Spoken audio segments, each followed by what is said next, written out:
Hello everyone.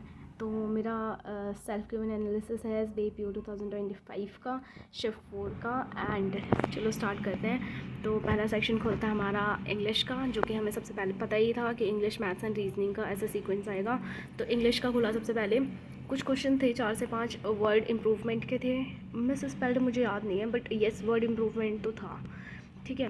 फिर parajumbles थे। Sequence मुझे याद नहीं है कि किस तरीके से थे, मतलब कि आगे पीछे कौन कौन से थे, बट मुझे जो याद था मैंने वैसे लिख दिया। सेंटेंस वाले होते हैं ना, वो थे 2 से 3 क्वेश्चन। उसमें से एक बहुत हार्ड था, वो बहुत लास्ट में जाके बना था।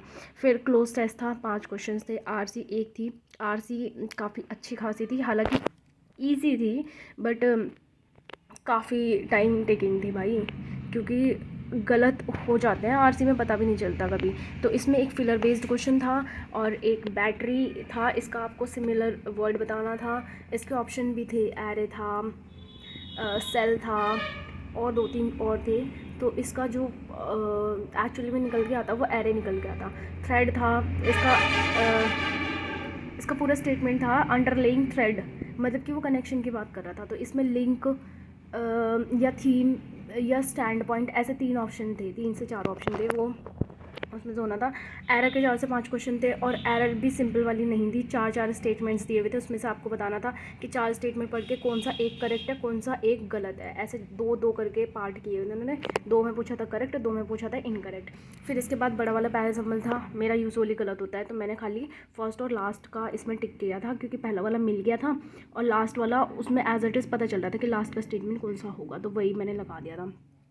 मेरे टोटल 40 में से 36 हुए हैं।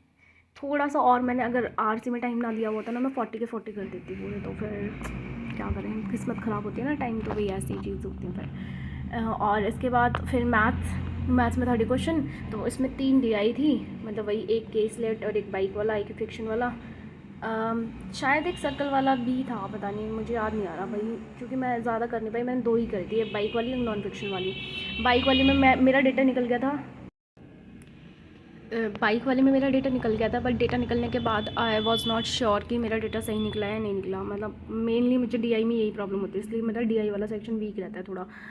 तो इसलिए फिर मैंने फिक्शन और नॉन फिक्शन करी थी, ये वाली आसान थी, बहुत ईजिली हो गई थी। केस लेट में मैंने हाथ नहीं डाला। और अर्थमेटिक के करे थे कुछ क्वेश्चंस, तो भाई टोटल मेरे 30 नहीं हो पाए, क्योंकि मैं पहले वाली DI में अटकी थी, मेरा टाइम ख़राब हुआ पहले वाली DI में। तो उसके बाद आते हैं रीजनिंग वाले सेक्शन पे। रीजनिंग में 30 क्वेश्चन ही थे, 4 पजल्स थी। इसमें एक डेजिग्नेशन बेस्ड थी, वो COSM, senior manager, general manager, वो वाली होती है ना, उसकी प्रैक्टिस कर सकते हैं आप लोग अलग से। और डे बेस्ड थी, और एक स्क्वायर बेस्ड थी, जिसमें वेरिएबल भी था एक, शायद पता नहीं है किसी जगह से या किसी कंपनी से बिलोंग कर रहे थे। और बाई डायरेक्शनल थी ये, जहाँ तक मुझे याद है। और एक स्टैक बेस्ड थी, मतलब कि नॉर्मली ऊपर नीचे करके।